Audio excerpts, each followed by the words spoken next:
guys, welcome to the green room. How's it going? Good. How are you? Going good. I'll repeat myself. It's, another day in this crazy world. I said that, but that's literally how I feel. So, no, but I really appreciate you guys joining today. Jack, we've been talking about this for a long time, so I'm so happy that you could make this work. And Steven. Yeah, excited to be here. Thanks for having me. Of course. And Steven, thank you so much. I know this was last minute for you, but it's great to have you. No problem. Thanks so much. And Hannah, as usual, love you. Welcome to the Green Room 2021, our first episode. I will begin with some intros, starting with Jenna Andrews, founder of The Green Room. Jenna is a platinum singer, songwriter, vocal producer, and executive producer for artists such as BTS, Benny, Noah Cyrus, J-Lo, Little Mix, and Drake, to name a few. Jenna also A&Rs Noah Cyrus and Lennon Stella at Records and is the co-owner of 27 Music Publishing with Barry Weiss and Sony ATV. Hi, Jenna. Hi. Next up, we have Jack Hayes, 22-year-old artist from Cincinnati, Ohio, who plays over 9 instruments. Jack has been focusing on music full-time, went to culinary school, and was working as a trained chef. He is very passionate about cooking and the positive effects it can have on your mental health and lifestyle. Jack aspires to continue becoming a vocal advocate for mental health awareness and overcoming substance abuse. His music examines his own experiences with mental health and substance abuse and overcoming these issues. Welcome, Jack. Hello. And last but not least, we have Dr. Stephen Shaw. Steve has had 16 plus years of experience as a psychologist in schools, hospitals, medical school, and independent practices. His work has ranged from grief and bereavement after pediatric cancer, crisis management in school settings, rehabilitation from head injuries, and managing neurodevelopmental disorders. For the last 15 years, Steve has been training psychologists to provide mental health and rehabilitative services to children, adolescents, and families at McGill University in Montreal. Welcome, Dr. Shaw. Thank you. Wow, that's quite impressive, Stephen. I didn't realize that. That's pretty, wow. It's amazing. I've been doing this a long time. It's over 30 years. That's pretty amazing. Wow. Yeah. Anyway, I'm so glad to be talking to you guys today. And obviously, this was it started out by, just wanting to come in as the first episode of the year to talk about how we were going to go into 2021 with a positive outlook and how everyone was dealing with, their own respective mental health in their own lives based on the fact that, obviously we're still working from home and the things that we, hoped would be not a thing right now. January 2021 is still continuing to be so. So that was initially what I wanted to talk about. But then now, given what's going on in the world, we have a whole nother jar of worms to talk about. So, and funny enough, well, not funny enough, but Jack is actually in DC, which is so crazy. He actually, before we started the episode, mentioned the fact that there's police cars outside his window, which is, so anyway, Jack, please, I'd love to hear, obviously I have so many questions for you, but what has it been like being in DC the last couple of days with everything going on? Well, for anybody who doesn't know, right now in DC, there's protests because of Donald Trump losing the presidency. And a lot of the supporters and a lot of the protesters actually stormed the Capitol building and stole items from the Capitol building, desecrated property, did a whole bunch of things that really shouldn't have been done. And if any other person would have done it other than a white man who's a Trump supporter did it, it would have been an act of terrorism and they would have been apprehended immediately. And I think it's a really interesting time in our country right now because obviously we're in quarantine and this whole pandemic is going on and there's still people that are willing to act like this and to leave their homes and fly and get on airplanes and come over here just to wreak havoc on a place where people live and work, and that's terrible. Yeah, the thing is speaking to where we are in this country, like in terms of, what people are experiencing, do you think, I think that that's one of the reasons this is happening, because I think it's bringing out like things in people that, just all this anger. And I think speaking of mental health and how to handle mental health and what you're going through, I think not everybody knows how to deal with it. And I think that's a big issue, A lot of are really angry right now, and there's a lot of people that think they're being lied to. Right. There's a lot of misinformation being spread in different areas, all on different platforms. You go on 5 different news channels, and you go on 5 different platforms, and they're all saying different things. Right. Um, Exactly. so there's a lot of reasons to be angry right now, and um, and on top of all that, our government isn't doing a very good job of dealing with all those reasons to be angry, and it's really sad. I mean, the thing is that what's so crazy is that it's actually divided our country more than ever. And in a way, like you'd think, okay, we're all going through this pandemic. It's almost the time to be more united than ever. And it's seemingly just continuing to separate us more and more. And I think that's been the biggest thing. And obviously, I mean, the good news is that Donald Trump conceded last night. So we should be Thank the Lord, but Oh, I mean, think I think honestly the reason for this big separation is because this year more than other years we've started to realize that there's an awful lot of human rights in our politics, and human rights shouldn't be political, and that's a huge problem right now. And before, I think like when somebody had different political standpoints than it wasn't as big of a deal. But now when you have a certain political standpoint, it kind of gives the implication that you have these different standpoints about human rights also, and that's unacceptable, and that's what I think has created that divide. that's actually really interesting. I mean, Stephen, what are you feeling about Yeah.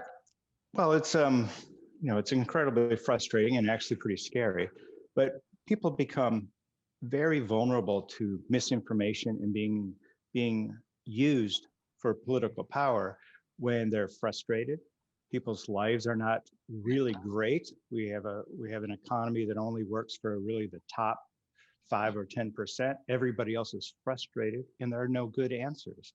That's why we have a huge opium crisis, the opioid crisis, and people are dying from that. We have a huge suicide epidemic especially for white middle-aged men who are the same target audience that has been, taking over the Capitol, becoming insurrectionists.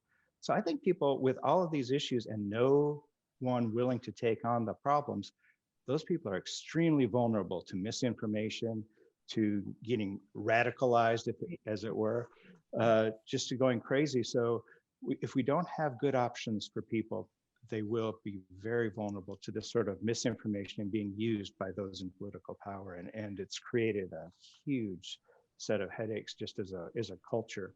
And I'm a dual citizen, so I'm an American too, as well as being in Canada. Oh, I didn't realize. And, I'm from the U.S., but I've lived in Canada for 15 years, so I kind of have both citizenships. And I have to say, my Canadian part is just saying, let's just keep all that in the U.S. and not have it come here. Right. But it's honestly, it's a very scary time because anything that happens in the U.S. affects the rest of the world. Well, that's what I was about to say. It was like it percolates into every place, and I think yeah, and also like just because our culture is so connected in social media and all these ways, and actually I'm really glad that you brought up the misinformation part, because I think that is a huge there's so much of that out there that you have to be careful what you're sharing, because people see some things, and that's what I was asking, Jack, because it's like when you mentioned like obviously like what happened this week, and obviously like but I do think the angry people, I'm just curious, like it is being instigated by those kind of things though. I think they're so angry by the situations, but then they're just being misled by like all the stuff that's happening with Trump. Yeah, and because misled by their leaders. I mean, Trump lies every single day on Twitter, and your entire life, like in America, you're supposed to listen, like your president is supposed to be this truthful, honest man, you know what I mean? exactly. Of course he didn't chop down the cherry tree. Like the president is supposed to be completely honest, and that's something that Donald Trump took and threw it out the window. And it started with, a perfect example is at the beginning of quarantine when he said just inject hand sanitizer into your veins to stop the spread of the virus, and 3 people died from it. You know what I mean? people will listen to anything the president says because he's the president. Like, why would he lie to me? You know what I mean? And Mhm. then on the other side, there's other liberal representatives, other Democrat representatives that are trying to tell people that this is misinformation, that this isn't the truth, and nobody believes them because it's so divided. And it's like, well, you're a Democrat and I'm a Republican, and how, Right. like, you know what I mean? No, I 100% know what you mean, and that's such an issue. Like the fact that we have in our lifetime a president that got locked, that they had to lock out of his own Twitter, and like that is actually, like, I know I'm laughing, but it's actually just like when that happened, I was just like, "Are you serious? Like this has to be Black Mirror. Like this Yeah. is ridiculous. Like this is not real. Like." You know, and if that's happening from, like you said, the leader that people are supposed to be turning to you know, to know where they should be turning or whatever, you know, their life is in this man's hands. It's kind of like that's where it begins and ends, you know, and that's in And beyond that, to kind of to bring it back to the original topic of the yeah.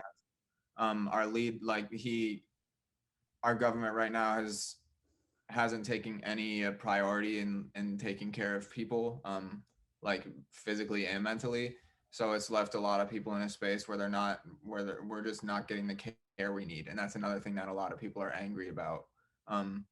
You know, like, some of us are dealing with diseases that we can't get care for. Some of us are dealing with mental illnesses that we can't get care for. It's hard to get therapy right now with Corona. And it seems like, from somebody, from my standpoint, from a citizen standpoint, that nobody's doing anything about it, and that nobody's going to be doing anything about it anytime soon, and that's frustrating. Right. And that's actually, yeah, you were mentioning that yesterday about the healthcare, about elaborate on that actually, because you were saying the copay, like something about, like, right, like weren't you Yeah. talking about your own personal health care? Like, Yeah. as accessible therapy is, you know, people, you can go to your pediatrician and go find a therapist, or you can go into the yellow pages and find a therapist, whatever. But I mean, there's a whole divide there, and mental health in our society today, taking care of your mental health is a privilege, because you have to pay for therapy and you have to have time for therapy. A couple months ago, I was in a position where I was working 50, 60 hours a week trying to pay my bills. Who has time to go to therapy when they're Right. working 50, 60 hours a week? You're working a double every day, and therapy offices are closed on Saturdays and Sundays. And then besides that, you finally get, and I mean, thankfully I'm under my parents' insurance, but even under my parents' insurance, I have to pay a $100 copay to get into the office. A lot of people don't have that money to set aside, and some people don't have insurance. And even sometimes when you do have insurance, you have to pay the entire fee of the therapy up front, and then later have your insurance reimburse you, which you don't know when you're going to get that reimbursement back, or if you're going to get it back. And people don't have access to these things. People don't have access to $500 to throw at a therapy session. People don't have access to even $100. You know what I mean? And if your therapy office closes at 5, like I used to get up at 9 a.m. and work until 9 p.m. You know, there's no time to take care of your mental health, and that's unacceptable. And No. then, so with COVID, you know, now we have to do it like this over the phone, and this is therapy, and it's just like, it's not the same. Right. So I mean, this is a great time for Stephen to chime in, actually. So Yep. speaking to Jack's point, I mean, for some people, I think they're more able to adapt to this lifestyle, and I think that for some people it can work. But for the people that it doesn't work for and feel like they need that human interaction, what sort of things do you suggest to people that you talk to in terms? Well, this is a big question, because, you know, as Jack talks about, just the accessibility is the big issue, because how many people have lost their jobs due to COVID? So Right. they don't have employee-based health insurance anyway. Also, the other part about prioritizing physical health over mental health, a lot of insurance doesn't really cover mental health very well at all in the US. And even in Canada, where we have a different type of system, there is not parity between mental health and physical health in our insurance even. So that's a big deal, that mental health is just not given any perspective. If it's tied to your insurance and you're unemployed now because of COVID, you're in trouble. Or if you're like Jack says, you're working multiple shifts, there's no way you can take any time off. It not only costs you the $100, it also costs you the money that you would be making on the job. So it's become really difficult. And now I think that the idea of telehealth and doing counseling online, it's the advantage is you don't have to commute. You can kind of roll out of bed and do it, which is kind of nice. It saves a little bit of time. You can work different hours and therapists can be productive. And therapists are actually just really getting good at it, to be honest. I think a lot of therapists had no experience with it, not realizing there's a lot of things that are the same. Because as you said, Jenna, that it's removed from real human contact. Right. That's, There- yeah. and the weird part is there's this little bit of a delay that makes a natural conversation really hard to do. And when Yeah. you're on Zoom, you talk over each other all the time because there's that teeny little delay. You don't get all the subtle cues, nonverbal cues. So it's really hard to develop a relationship, that liaison that you have to have with a therapist and a client to really make it work. It's just a little harder to develop, but I think therapists are getting better at it Okay. because people are getting more practice. But yes, everything is new. We're all struggling with it. And people who do therapy, boy, they're having to learn a whole new way to do it, to build that relationship, because it's super hard to do. So I have an anecdote if that's okay. say it again. I have an anecdote if that's okay. Oh my About- God. Please. Yes. Yes. Well, I just stopped seeing a therapist recently. But she was an older woman, and we were doing telehealth, and she didn't know how to use Zoom, so we just did it over the phone. And that's already hard enough, you know what I mean? There's no face-to-face contact. And we had 3 sessions, and I'm not blaming the therapist. I know this job is hard to do, especially when you're not seeing the person's face. But in all 3 sessions, she didn't remember who I was from the last one. And not only like that's a problem with COVID and how she can't see my face and this and that. You know, we're not making a connection there. But on another level, that's another problem that I wanted to bring up, is that if you know, maybe you can spare the time and you can spare the money, then it comes to the point that it's so impossibly hard to find quality therapy and somebody who really knows what they're talking about and really cares about the patients. And then once you know you're in my situation, I've been going to therapy since I was 13 years old. I'm 22 now, and I've only ever had one good therapist, and I only saw her for a year. Gets to a point where you're really reluctant to go to therapy, and therapy becomes something that doesn't look like a way out. It looks kind of like a way that you're going to pigeonhole yourself into a hole. And it's really scary, and it makes therapy, like, it just makes it not what it's meant to be. It's interesting. Hey guys, we're gonna just pause for 10 quick seconds and then we're gonna come right back.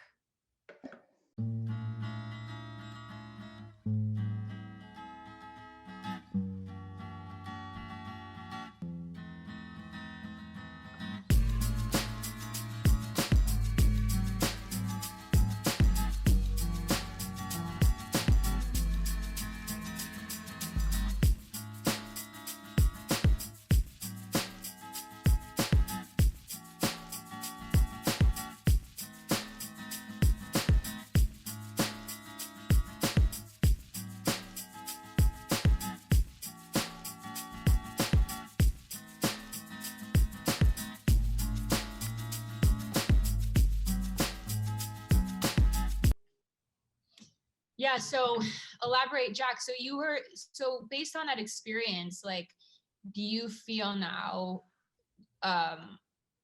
like nervous to try it again? Like, is that like, so what's your feeling in terms of moving forward with trying it again? Because obviously given where we're at, it's like, that's sort of, you know, we still don't really have any other options in terms of how to have therapy. So how do you feel like, so if somebody else was in your shoes, what you experienced, one, what would you do? And what would you tell someone else to do, like, based on that experience?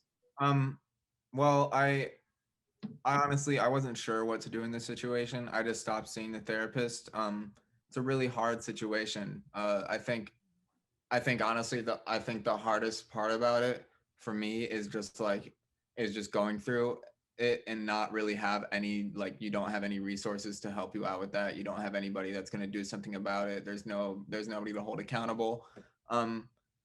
and that's difficult. And I think beyond what I'm about to say, which is like my actual solution for what I'm going to do. Okay. I think it's important for people like us to have a platform to talk about this, so that people that are going through it know that they're not the only person that's dealing with it, and that this is an actual problem, and that they're not fucking crazy. Because sometimes I feel like I'm a little bit crazy when I'm going through this stuff.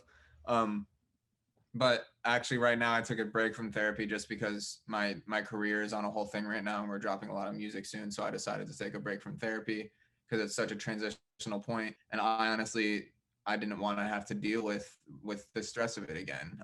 Sometimes I would be having anxiety attacks for the days leading up to my therapy session, just because it's so grueling, and it's such a daunting idea to me at this point. um but at a certain point, I think it just comes down to, like, it's going to take time to find the right therapist. There's a lot of resources that you can use to find the right therapist. One of them is a website called Psychology Today, which I've found one of the only good therapists that I've had on Psychology Today. It's a website, Cool. and you can go and fill out a quiz, and type in where you live and how you want to do therapy. Do you want to do it on Zoom, telehealth, whatever you want to do, and they'll match you with therapists that are right for your situation, and hopefully you can find somebody, or hopefully it makes it easier for you to find somebody through that. Well, I love that you mentioned that. What I would be interested to know, just to sort of like rewind back on just your particular story. I mean, just for anybody listening, I'm sure it's broad, in terms of what you've gone through with your own mental health, but would you feel comfortable sharing your story or certain things that you've gone through? Especially now, like, I think it's inspiring to see what you've accomplished. You just signed a record deal and your music's amazing. You're so talented, all these things. And obviously, again, as musicians, we're lucky to have music, right? And I think not everyone has it, but they have the ability to listen, and that does help. So yeah, please, I would love to know more about your story and how you've. Okay. Well, I'm actually very comfortable talking about this. If you ever have been on any of my social media platforms or anything, you see I post paragraphs about how I'm feeling today, and I say the most cringy shit, even if it's too. I just say it because I know there's people out there that think the same thing. But I'm 22 years old, and I'm diagnosed with bipolar 2. And when I was younger in high school, before you can get diagnosed with bipolar disorder, because it starts to develop a little later on, I was diagnosed with depression and anxiety at about, I think I was 14 years old. And I dealt with a lot of really hard stuff, at the hands of my own mind. I went through self-harm. I had suicidal tendencies, anxiety attacks, panic attacks. I missed a lot of school. I went through a really, really dark time in my teen years. And I think this is something that I say a lot, is that it was hard to feel anxious, and it was hard to feel depressed, but it was really hard to feel alone. I didn't feel like I had any friends that were going through what I was going through. I didn't think I could talk about it to anybody. I was bottling it up. I didn't want to bring it up to my parents. I thought I would get in trouble for cutting myself. Like, there was all these things that I was so scared that would happen, and it made me isolate myself from everything. And I kind of hold myself into my music. I started writing a lot. I started, like, really, really getting into it. And then when I graduated high school, I was really, really unhealthy, and I was really unstable. And I put my parents in a position, and I kind of forced them to kick me out of the house. And I moved in with a couple of friends, and we started making music. And that is where I got addicted to Xanax. I tried Xanax one night, and it was the first time I ever didn't feel anxiety, and I was immediately hooked. It was amazing. Like, I'm sure anybody who has anxiety and is taking Xanax can attest to the fact that it feels like it changed your life. But it quickly ruined everything for me. Any like chance or momentum that I had, I threw it away with Xanax. And during that time, I was diagnosed with bipolar disorder, and that put me into an even deeper hole, because it's hard to get a diagnosis. It's hard when somebody tells you, like, what's really wrong, and it makes you kind of group yourself in with all these other people, especially a diagnosis like bipolar disorder, where there's so many things like paranoia and all these crazy psychotic tendencies that go along with it. There's so many terrible stories about people with it. For me, it was really hard to get that diagnosis, and I didn't deal with it well. My drug addiction got worse, pushed away my family, pushed away my friends. And when I was finally at rock bottom, my parents reached out to me, and I don't think they really understood what was going on. They could understand. They saw that I needed some guidance, and they offered to put me through culinary school. Oh, wow. And I went to culinary school because they offered to put me through school. They said, if you go to school, you'll get your living, like you can chill for a while, you can get back on your feet, you know what I mean? They can pay for my rent, whatever. And so I go to school, and I went to culinary school because it was the easiest school. It was 9 months, and it was 2 classes a week. And I was like, this is easy. And I was already working in a restaurant. So it was easy for me to think like, oh, I can just go cook. And while I was in culinary school, I quickly realized that I couldn't have a productive, sustainable life if I was doing any type of drugs. So I stopped, and I fell in love with cooking, and cooking became this thing separate from music, where yeah, music is a therapy for me, but I found it was really important for me to have a hobby separate from income, separate from financial gain. It was important to have a hobby that gives you some kind of feeling of achievement without getting money from it, or without getting some kind of attention from it. And cooking is something that I immediately latched onto. And I say this, like, I swear culinary school was my rehab. And I came out of it with a completely different mindset. And, you know, a couple months later, I released a song called More of a Mind, and it did really well. And I'm really lucky to be where I am. And a lot of people have stories of drug addiction and mental illness and bipolar disorder or whatever, and it doesn't end as well as I did. And I think it's because they didn't have the support system that I did, and they didn't have people to talk to, and they didn't, you know, and that's really sad to me. Yeah, no, definitely. And I think that, you know, well, actually, I'd be curious to ask you, basically based on your experiences and everything that that's gone on in your life before COVID and actually having to be forced into isolation. Do you think that it's in a weird way, like, prepared you to cope with isolation? Like meaning that because you knew how to deal with your mental health a little better, do you think that for your own self, you actually were able to cope with what we've been going on, is, you know, in our culture for the power, obviously, Yeah. our world? Yeah, I do think it has. I really do. I think not only, obviously, I have the support system I have, and I was quarantined with my girlfriend, and she was a huge part of helping me out of that hole when I was in it. So we're going through this together. But I do. I think, not to, like, I'm not trying to toot my own horn, but I think I have a different mindset than a lot of people on this. I've taken a really weird way of thinking about my mental illness. And yeah, I think it's given me the head start that I needed, honestly.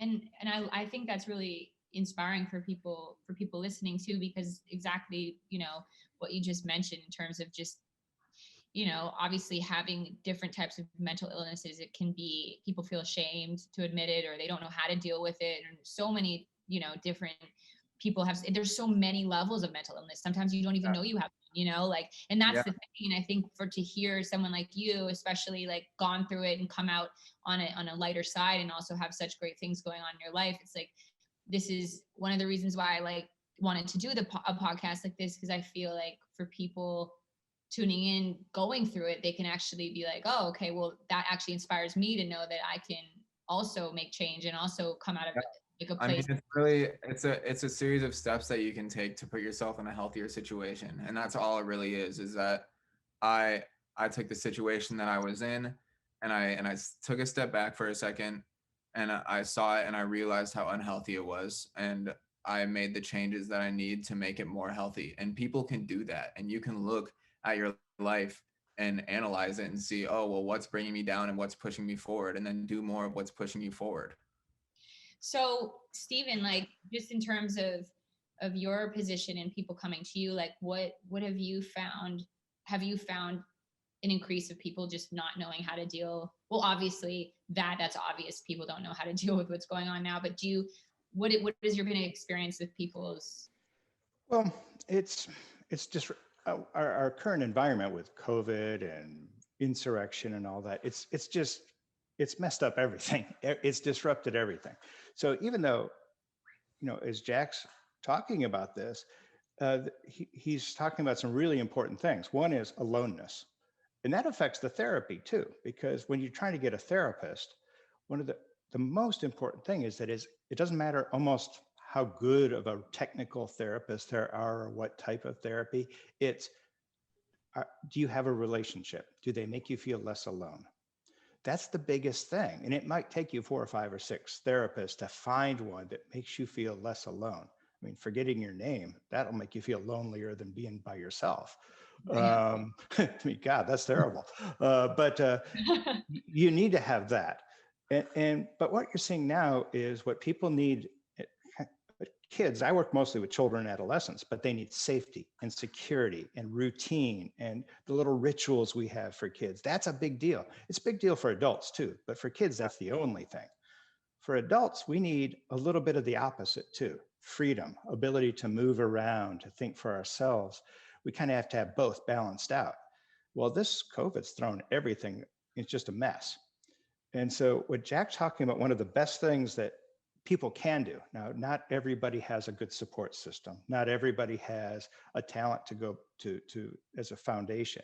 But the one thing you talked about, having a good hobby, that sounds weird, but something that where you can be creative, Right. where you can really get something out of it that isn't, you have to do it to make a living, or it's not something like, watching TV is not really a hobby, but something where you get to create. It creates more structure, but it allows you the freedom to be somewhat creative, whether it's art, whether it's cooking, whether it's reading, whether it's a diary. It doesn't matter what it is, but some hobby that you love doing. My sister juggles. Juggles? She juggles, and Wow. she's been doing it since she was a kid. And nothing crazy, just 3 balls, but she can go for like an hour. You know what I mean? And that's a good hobby. She works towards it. She times herself, and she tries to get a longer time. You know what I mean? And it makes her feel good. But that's what you need, because it does 2 things. It allows you to get some structure in your life. You have to practice it. You have to work at it, whether it's cooking or whether it's poetry or whether it's juggling or whether it's sports or whatever it is. You have to work at it. It takes discipline. It puts structure in your life, but it lets you be creative too. Yeah. And sometimes it allows you to meet people to be less lonely. You get in a community of jugglers. Okay, great. You can do that now. Yes. I'll bet you there's Zoom chats for jugglers. And, Totally. and so this interest keeps you from being isolated. It gives you structure, but it lets you be creative.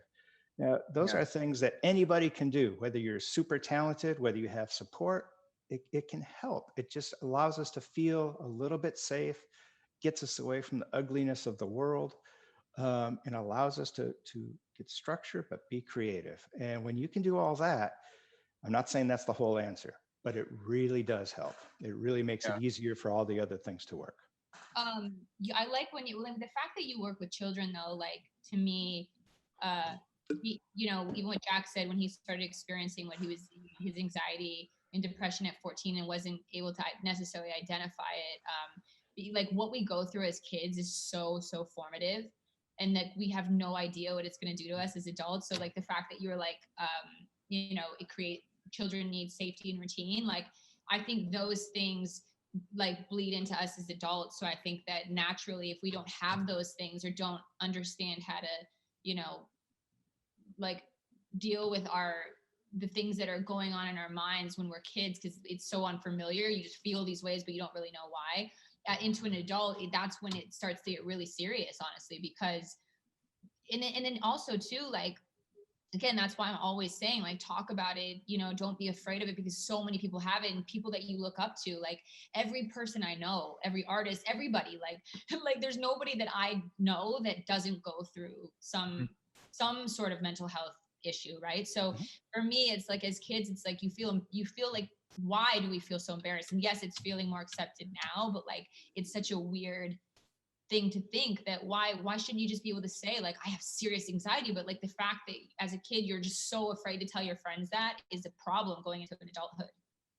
And especially right now in the middle of being in quarantine, I always think about those kids that are from what age 10 to 15 that are going through their own challenges, plus they're stuck inside, plus they're listening to their parents while they're stuck inside.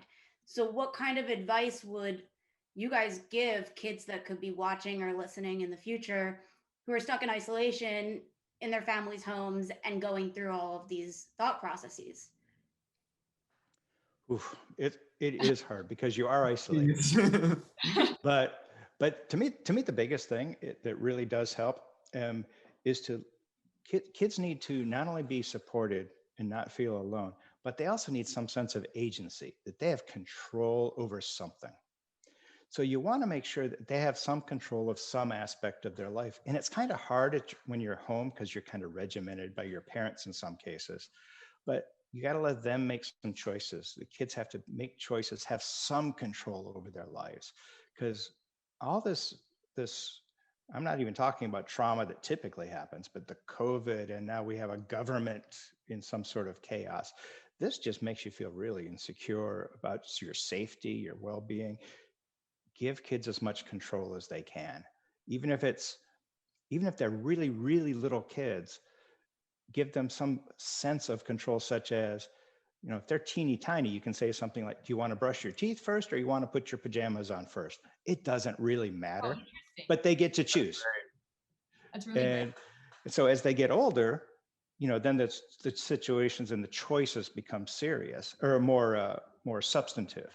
But give kids some choices, and when you're at home, you can control what those choices might be, especially as they're younger. But as they get older, they can make better choices because they have practice at it.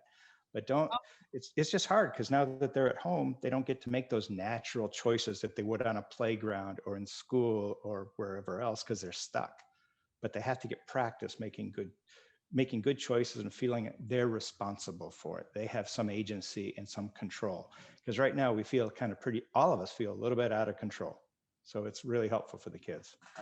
I read an article recently about how babies that are being born during this time period are becoming overstimulated way too easily, because they're being raised in quarantine. They're not being raised with social interaction, and it's really interesting. And I think that's going to be something that's really cool to watch develop. Like how do we adapt to raising kids to be the same social people that we are without exposing them to any people? Like, that's really hard. That's a really tough question.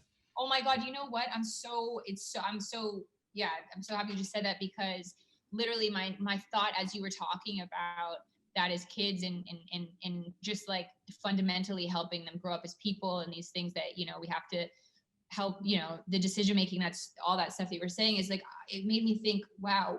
And I often think this when I go out too, like all the kids growing up that have to wear masks and think, oh, like, can you imagine being from, 1 to 3 or whatever it is, and you literally you don't know the world in another way. And to think like when this, God forbid, well, whatever, like hopefully, who knows, I'm not even going to put it in the universe, like whenever this is over,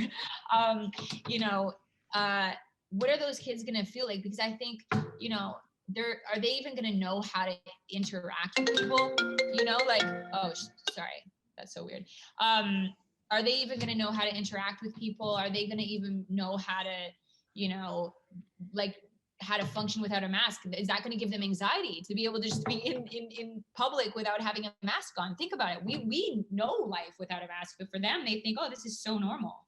Yeah, I think with that, it's going to be interesting to see how sensitive we come to mental health in the years to come. How sensitive are we going to be to people having a trigger that we've never heard of before? You know what I mean? Like, I guarantee you there's going to be somebody that's too anxious to leave their house without the mask on. Well, after we have masks, and people are going to call them crazy, but it's not crazy. That's real anxiety. And I think this kind of takes us back to what I was saying earlier about isolation, but people saying that your anxiety isn't real, or seeing people saying that that's not an accurate symptom or that's an accurate trigger, can really isolate you and make you feel alone. So I think we're going to have to, as people, watch out for these new things that are coming about, you know. No, totally. And I think, but again, what I wanted to mention too, in terms of practice, when you were saying it, made me think like, wow, how interesting, like in terms of our, like as being human, like the idea of practice, right? Because it's like, think about it, it really is like manifestation, because practice is like, hey, you have a journal, you write down every single day, this is what I want, this is what I want, and you put it into, you put it into the universe, and it will come back. Because people, the act of manifestation is so, it has to be something that you truly internalize and believe, right? So I think by practicing it and saying it, Yeah. really brings those things. And that's why everyone's like, oh my God, it's such a coincidence. I was just thinking about, but it's not a coincidence, because you're practicing these things, and maybe not on purpose, but it is a form of practice. Yeah, I agree with you. You know, I'm really glad you brought up manifestation, because it was a point that I forgot to bring up. But my girlfriend's mom is the person that first kind of introduced the idea of manifestation to me. And at first I was like, this is ridiculous. Like, that's not how the world works. Oh, interesting. I'm telling you, as somebody who, like, my life has 100% changed in the past 7 months. I started manifesting 8 months ago. This shit works. You can manifest. You can manifest a better tomorrow. You can speak your own words into existence if you really believe it. You can't half-ass it, though. That's another thing that I think that is a huge part of living with your mental illness, coping with your mental illness, is positive manifestation. People call it a positive mental attitude, but it's really just every single morning I wake up and I literally look myself in the mirror before I shower and I say, I'm strong, I'm successful. Like, I say all these things that I want myself to be, and I've turned into that person. Yes. Oh my God. Okay. Honestly, I love this stuff. No, I had to, because like that makes me feel so, I love that we're talking about this, because here's the thing that's dangerous too. You can also fall into a negative manifestation, and you have to be careful about what your thoughts and what your thought patterns are. Because people talk bad about themselves. I say, stop talking about yourself like that. It's going to come true. Exactly. And it's like, so it's like when people are like, oh my God, I'm having such a bad day. Like when it rains, it pours. And there's a reason for that, because you think, like, think about it. You're stuck. I can imagine, like, those days when you're stuck in traffic and you're like, you're so angry and you're thinking, you're so mad. Oh, I'm so mad this person cut me off. And then you're mad, you're like so mad at them, and you're thinking about that it's just like continuing to like manifest throughout the day in terms of all these other things that catapult, right? Like, you can put yourself in a cycle, and it also can affect the people around you. You know what I mean? I think the easiest example of this is, I have a dog, and something I've found with raising my dog is that the energy that you approach your dog with is the energy that you get back. So if you wake up and you're in a pissy mood and you're acting all out of order, the dog is going to be in a pissy mood and act all out of order too, and do something to make you mad. You know what I mean? But if you wake up and put positive energy into your dog, they're not going to act like that towards you, and it works with people, and that works with the objects around you. It's everything.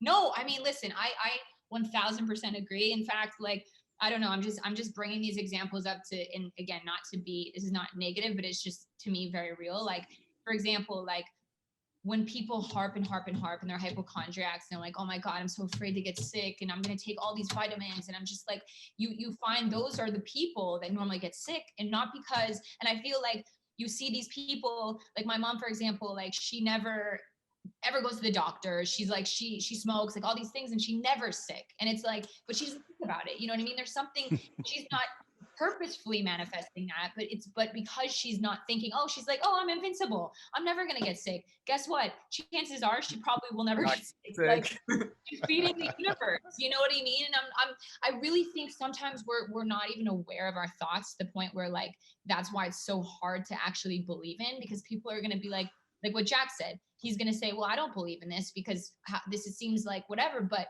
it's because you don't even know you're doing it when you're doing it.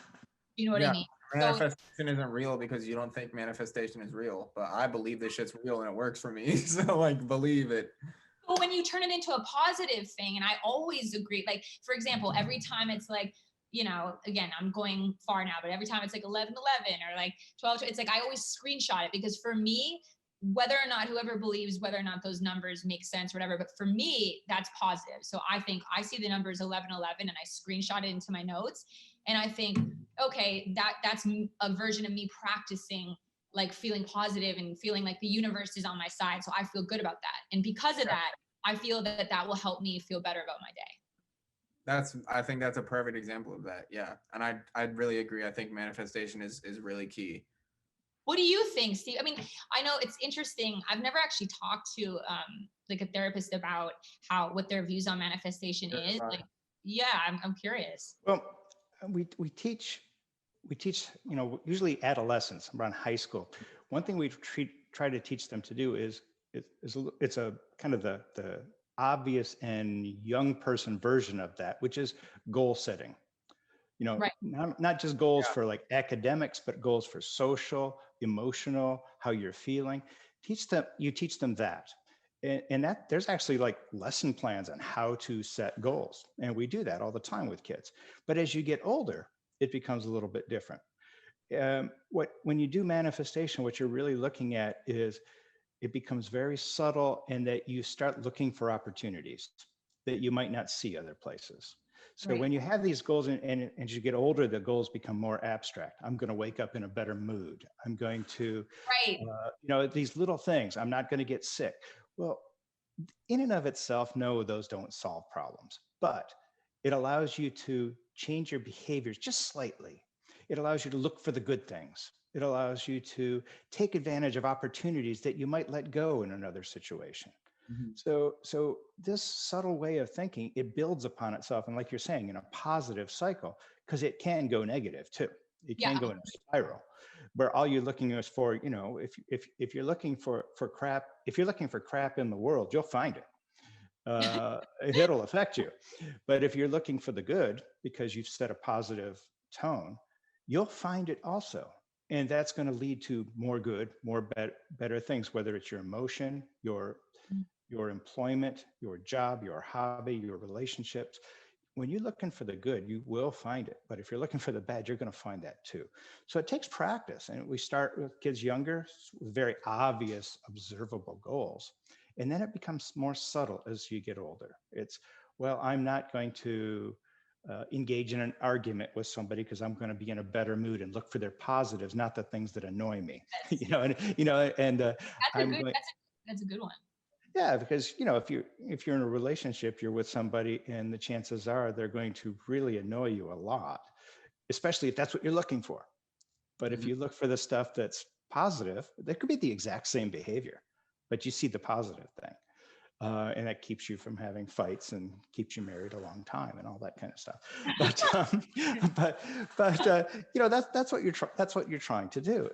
But it does but it also sets the tone. If you're especially when you're in, you know, the profession that you guys are in, when you're in music, you could be the most talented person in the world and you may just never get an opportunity. Yeah.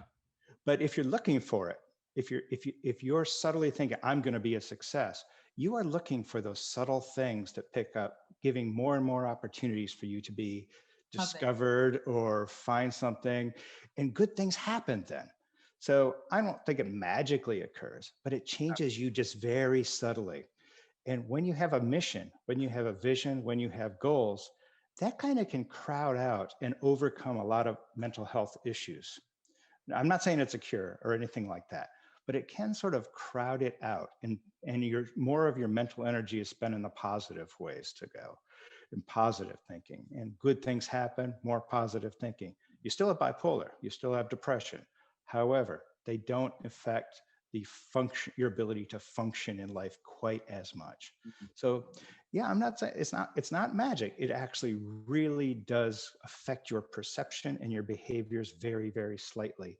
And that makes a huge difference when you start adding it all up to make a happier, more successful adult. So it helps you grab opportunities that may not even be there, or somebody else might never notice that was an opportunity to meet somebody or to have a professional opportunity. But these positive ideas, writing it down is good. if you write them down and physically write them, because that gives you opportunities, that makes it concrete. Once it's in writing, it's like, this is a thing now. It's not a Right? goofy idea I had, it's a thing. I'm Yeah. going to follow it. And so these things can really be helpful. And I like them as part of a therapy session, but it's something you can do without a therapist. Yeah. I think So that's something I really wanted to go into today is like what are some things that you could do without a therapist? Manifestation is a huge one. yep. We Hannah, did receive a few. I applaud great you Jenna, for questions. bringing that up. No. Hannah, yeah, we received a few questions, right? Yes. So if you're comfortable talking about it, Jack, this is for you and for Steve. How would one go about kicking a Xanax habit? Xanax is hard. I don't remember a lot of my life on Xanax. I don't remember when I stopped exactly. I don't remember.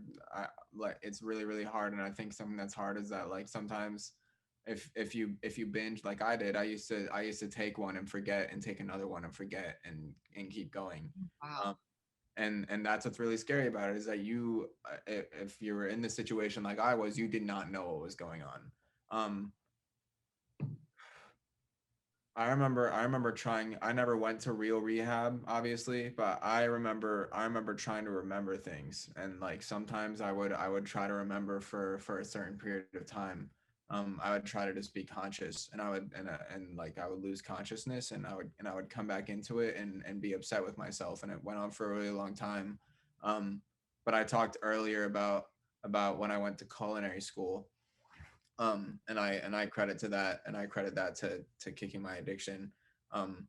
It made me realize that I can't reach the goals that I want to set for myself if I'm on Xanax, and so I think it's gonna be a hard fight, and it's really gonna come back to can you dig yourself out of this cycle that you've put yourself into, and I know you can stop the snowball from rolling, you know what I mean.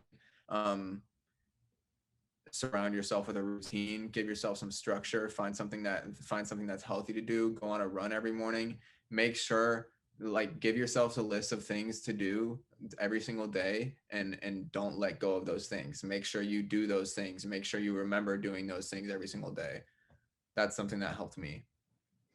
I love that. Well, I think we have a good answer to all of our problems. I think Jack's going to be the therapist because no, it's really good because Xanax is one of the benzodiazepines, and they're really widely prescribed for anxiety. They're immediately effective. They're widely prescribed. They're brutal to get off of. You can really get addicted to them, and it's one of those prescription drug addictions. It's super easy, and there are long-term effects to being on something like Xanax for a long period of time. And so I think people, and I'm not an anti-medication person. I know some people are radically anti-medication. I'm not. But that's something that it really helps to minimize it, to not be addicted to it or to rely on it every day. And so the idea of creating, I just love the idea of creating more structure, of creating something positive every day, because the structure, the routine, the rituals, we have those for a reason. And sometimes they can seem stupid. You don't even know they're rituals. Like, you have dinner with somebody every day or something like that. Or you wake up and you have the same thing for breakfast. I cook breakfast for myself every single day, period. Every single day. Now you started your day with structure. Exactly. You started it, and that's a good, the more structure you have, the less anxiety you have.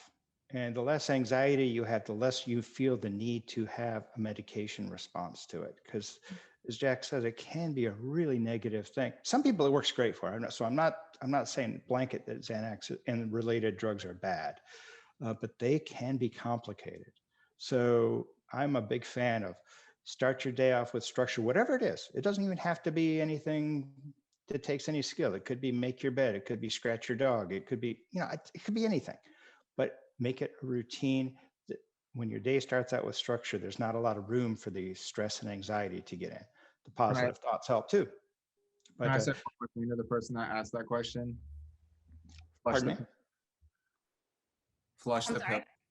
I'm going to say one more thing to the person that asked that question. please flush the pills. I promise you, your life is better without them. Like nothing, no life that you're living on Xanax is going to be better than the life that you're going to live without Xanax. It's so much better. I can promise. And it's like 2 weeks of withdrawal and you're done. I was completely over it 2 weeks later. It's okay. I promise you can do it. Wow. Just flush them. Start working on remembering shit. Wow. Love that. Love that. Hannah, what was the other one? Jenna, this one's for you.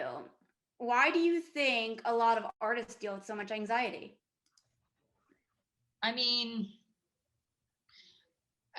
that's like artists. I mean, listen, it's like what humans have to go through, but kind of like times 100 because you're choosing to put yourself out there as your own brand, right? So essentially, it's like you are what you're selling.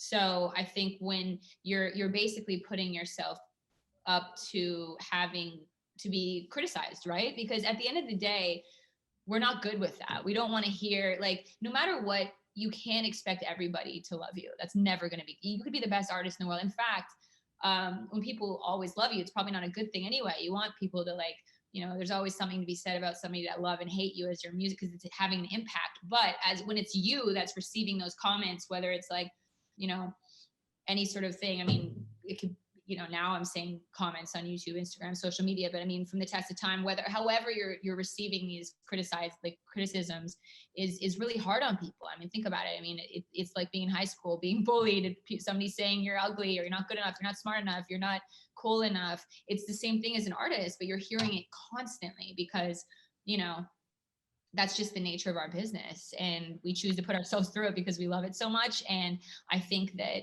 as artists, we're so emotionally connected that we are hypersensitive, and I think that that's a huge, and I'm speaking for myself and also a lot of people that I know. It's like, obviously generalizing it, but yeah, I think it's hard to hear those things because your music is like being like literally a part of your body. So it's if somebody says how much they hate it or hate you or all these like crazy mean things about you, it's hard to take eventually. You think, okay, I can take it.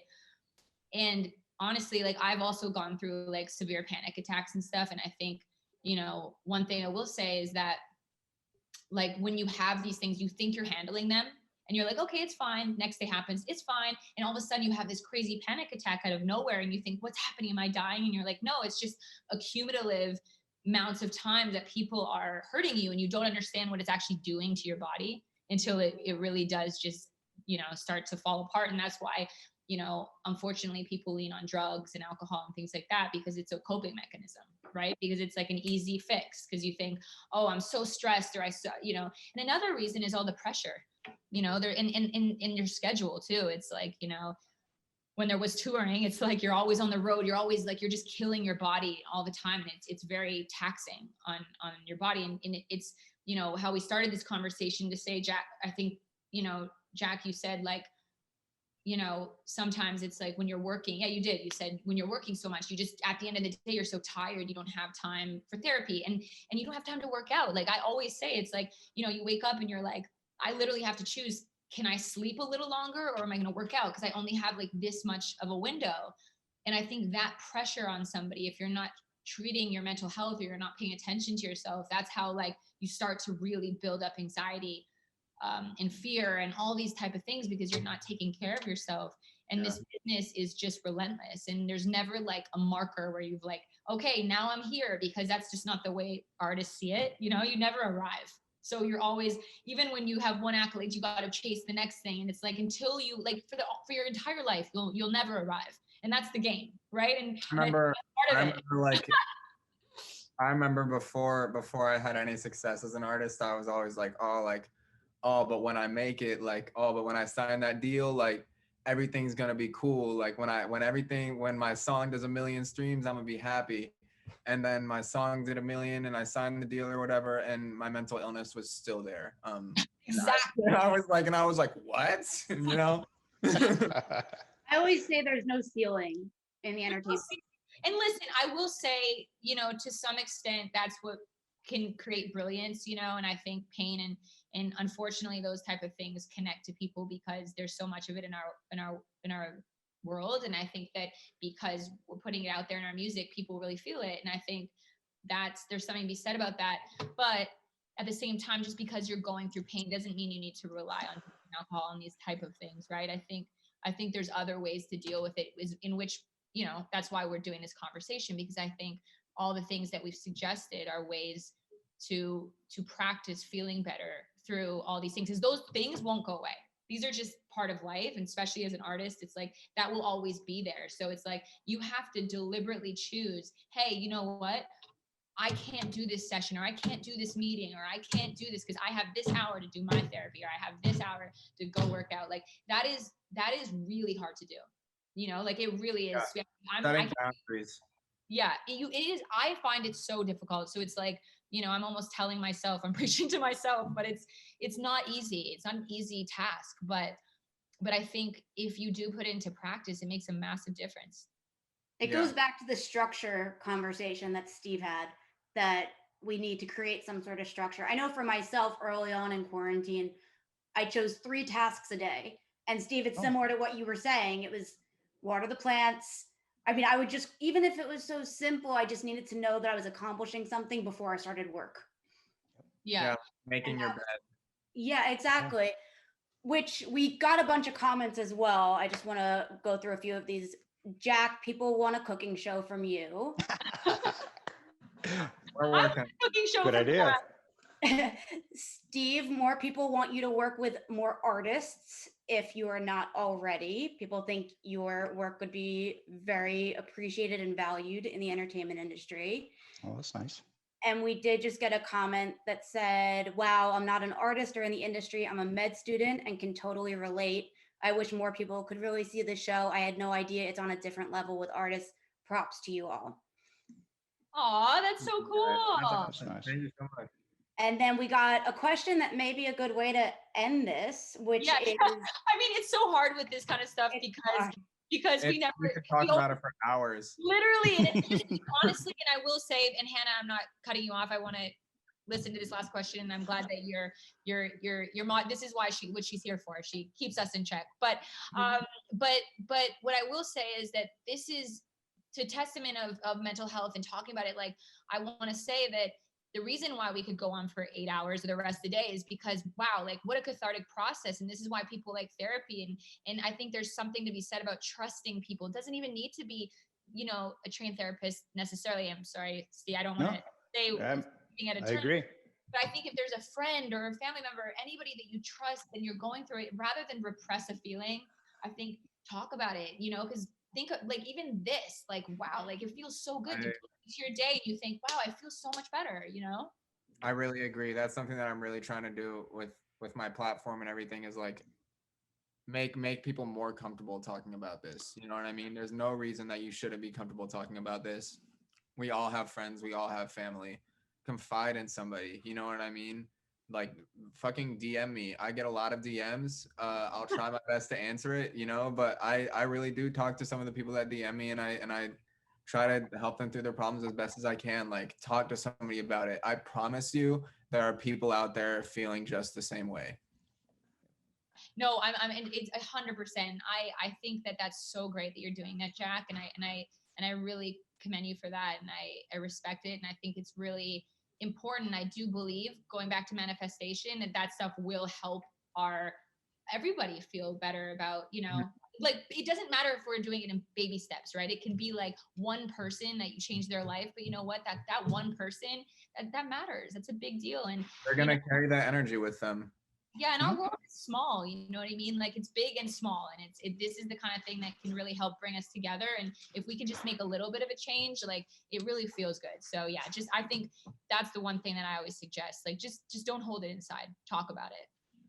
Hannah, I'll leave the up to you.